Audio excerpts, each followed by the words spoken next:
In this video, we're gonna tell you everything you need to know to order your own figure skates yourself online. Hey, this is Bryn and Faye, and welcome to our channel. If you ever thought of ordering your own figure skates and heaven forbid tried asking for an advice online, you probably already know that the second you ask that critical question, rather than getting the actual answers, you most likely get 10,000 comments that tell you to go to a fitter. The comments are not necessarily wrong. If you have a fitter next to where you live, or if you have a pro shop, you should definitely do that. However, not all of us do. So today, we are breaking out of the matrix, we're bending the rules, we're breaking the mold, and we're most definitely trying this at home. So in our case, when we started figure skating, we started during the pandemic. So all the pro shops and all the fitters were closed, so we ordered our first skates online. We know there are a lot of people in a similar situation because there are no pro shops where they live and they can't afford to just fly to a different city, state, or sometimes a different country in order to see a fitter. If you recognize yourself in this description, this video is for you.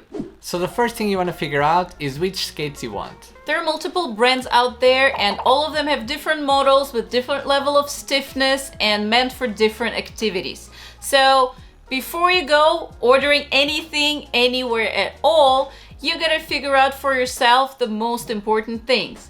One, what you're actually gonna use your skates for. In this video, we're only talking about figure skates. So if you're a hockey player or looking for speed skating, probably go back to the search bar and try to find the one for your activity. For figure skates, you gotta figure out what your goals are. Are you gonna be a freestyle skater and just skate solo or pairs? Do you want to do ice dance? Do you aspire to be maybe a synchro skater and join the team when you grow up? Based on that, you might need different boots and different blades. Usually everybody just starts off with freestyle skates. So if you're just a beginner and you are not really decided yet, you're kind of exploring, you don't really know which direction you want to go, then I suggest look for freestyle skates. If you already know that you're not really a jumper at heart and you're really looking to do ice dance, or you're a team player and you really want to do synchro, then you already know that you would need to look for those types of boots. One of the most important things to know and to remember when you're ordering your skates or when you're just thinking of buying your first skates is you never want to buy those kind of cheap skates that you find in the general sporting goods stores. We're so gonna get sued by this by these chains. They are very attractive pricing wise generally, and a lot of beginners are thinking like, well, okay, you know, I just started, I just saw how much Jackson or Edea skates cost and I got a sticker shock, so I'm gonna go and check out those kind of generic brands and go there. Don't go there.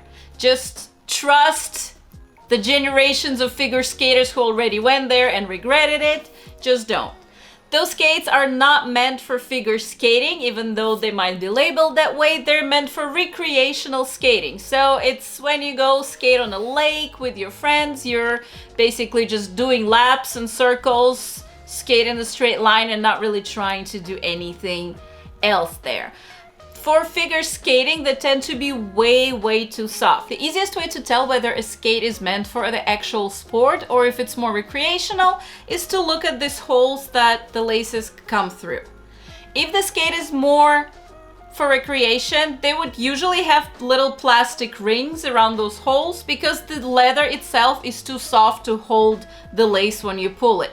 The skates are pulled very tightly, so you might actually pull your lace out of the hole if it's not lined.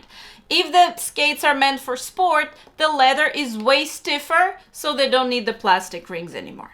The other thing that you gotta figure out super early on before you ever order your first skates is what your actual level is and what you anticipate your level to be for the next at least 6 months to a year. So for example, if you are an adult skater that used to be a competitive skater, you need more advanced skates than if you were just starting out. So once you have determined those two most important things, you can go and venture looking for your ideal boots.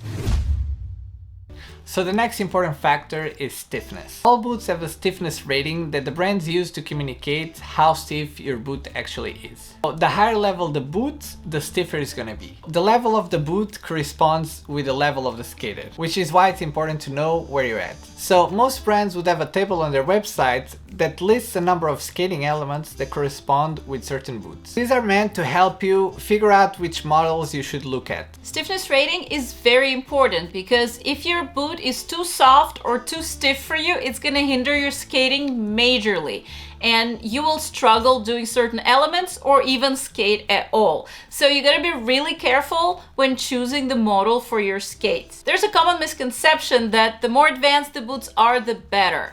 This is not really the case. Oftentimes beginners would look at the top of the line skates and just figure out that, okay, these are most expensive ones, meaning they're probably the best, so I'm just gonna really invest and get those. Overbooting is the thing in figure skating, and the stiffest boots, which are usually the highest level and the most expensive boots, are meant for skaters that jump triple, quadruple jumps and need a ton of support on their ankle. If you don't need that support, first of all, you don't need to spend this much money, because why? Second, if you have too much support on your ankle and your ankles and your legs are not strong enough to actually bend those boots because you're just starting out, it will make your skating really, really hard for you. So make sure to check those tables and choose the boots that fit your actual skating level. You will thank yourself later. Next thing you want to pick, or probably the first thing you want to pick actually, is the brand of your skates.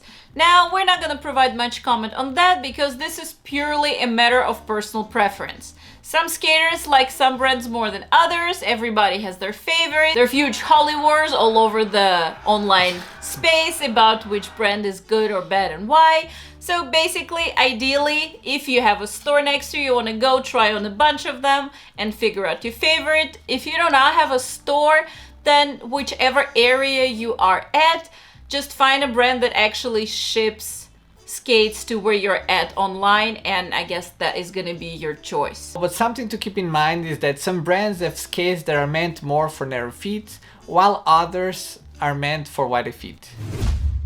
And now we're getting to the more complicated part. So the sizes of figure skates are completely different from street shoe sizes. So whatever size you are in your normal shoes, you can just forget and never think about it again because it's completely irrelevant to your skate size. The sizing for figure skates varies depending on the brand, so this is why it's important to choose your favorite brand before you start measuring your feet and figuring out your size. So usually this is where you would go to a fitter to make sure you're measured properly. By the way, we have a video showing what happens at a skate fitting. And how to prepare. But if you don't have a fitter close to you, we're gonna show you how you can do the measurements yourself. You're gonna need a few items to be able to do this at home. The first one is gonna be a piece of paper that ideally fits both of your feet on it. If you can't find one, just do one per foot. Next thing you're gonna need is obviously a pen to draw on your paper. And the last thing you're gonna need is a measuring tape. You can use either tailor's measuring tape or a carpenter's one. The tailor's tape usually works best and will provide you with more accurate measurements. You're gonna see why in a second. But if you absolutely don't have it and have no way of finding it, worst case, the carpenter tape will have to do. It's best to use a measuring tape that comes in inches because it's what most brands use. It's best to have two people for this process, where the person being measured will just stand and the other one is going to be the drawer. Make sure to take all the measurements while being barefoot or in very thin socks that you intend to wear for skating. Most skates have what we call a sports fit, which means they're really tight on your foot. Your toes are actually meant to touch the edges of your skate. So if you're a growing individual, or you're a parent ordering for a child, or you just like to have a bit more wiggle room in your toes, you might want to consider sizing up a little bit. So here's what you're gonna do. You're gonna put your piece of paper on a flat surface, ideally the floor. Whoever is the measured one is gonna go and stand on that piece of paper with both feet ideally, or one piece of paper per foot. Make sure you measure both feet and not just one and assume that the other one is the same size, because that is not always the case. The second person is gonna come with a pen, draw a line at the edge of your longest toe and another line at your heel.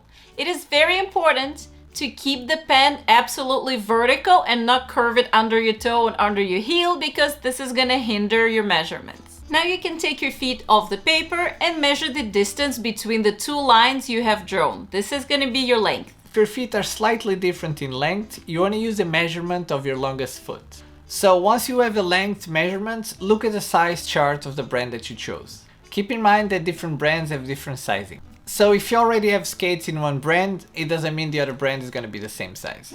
So now that you have the length, you're going to need to measure the width. Drawing a line on each side of the foot is not going to cut it, and what you actually have to do is wrap the measuring tape around the widest part of your foot. You're gonna make sure that your measuring tape crosses behind the joint below your large toe.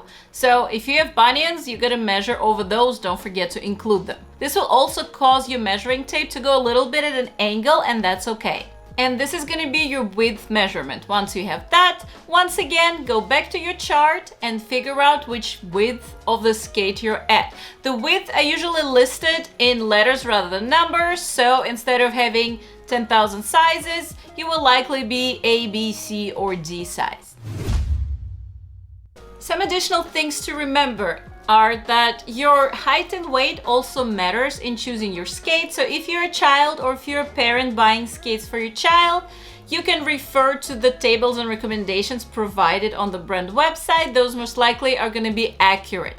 If you're an adult skater or larger skater, if you weigh more than 150 pounds, or if you're taller, you might want to consider going one model up, so one stiffness rating group up from what is recommended based on the elements that you're learning.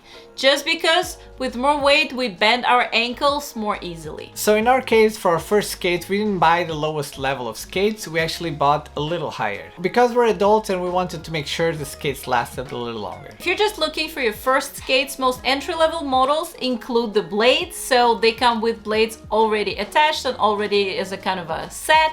So you don't really need to worry about it. If you're buying higher level skates, they are sold separately. So you would be buying boot by itself, and then you would choose a blade that you want to go with it and have somebody mount those blades on your boots for you. Another important thing to remember is that most stock skates are made for basically standardized feet. So if you have your very unique kinks and curves, bunions, flat feet, unusual shaped toes or length, these are all something that might make it a little bit difficult for you to choose a skate that will feel comfortable. Now, that being said, most skates are either heat moldable or adjustable to some extent. So after you buy your skate and you try it on and you try to skate with it, they can still be modified. If you have a really big bunion, your skates can be punched out to fit it. Or if you're like me and your feet are really wide in the toe area, the skates can be stretched in the toe box in order to accommodate it, or pinched at the heel if you have this triangle kind of shaped foot where your heels are much narrower than your toes. So those mild modifications can be made usually by a specialist at your rink, or again, if you have a pro shop, they would do it. But if you have a pro shop, you probably shouldn't have measured your feet yourself and went there in the first place. However, if your feet are too unique, or there is a large difference in size between your feet, like one foot is a full size or half size larger than the other, you might be out of luck and you might have to order custom skates, because the stock skates are sold by the size and they do not sell sizes separately. Like you cannot have left foot size larger than the right foot, for example. So if that is what you need for your feet, then your life has just gotten a little bit more expensive. If you don't have anyone to help you measure, you can still do it yourself, but have in mind that it's recommended to have someone help so you can stand straight and have your weight evenly distributed. So this is all we got for you guys today. If you still have any questions, make sure you shoot them down in the comments. Please like this video if you found it helpful and make sure to subscribe. We'll see you guys in the next video.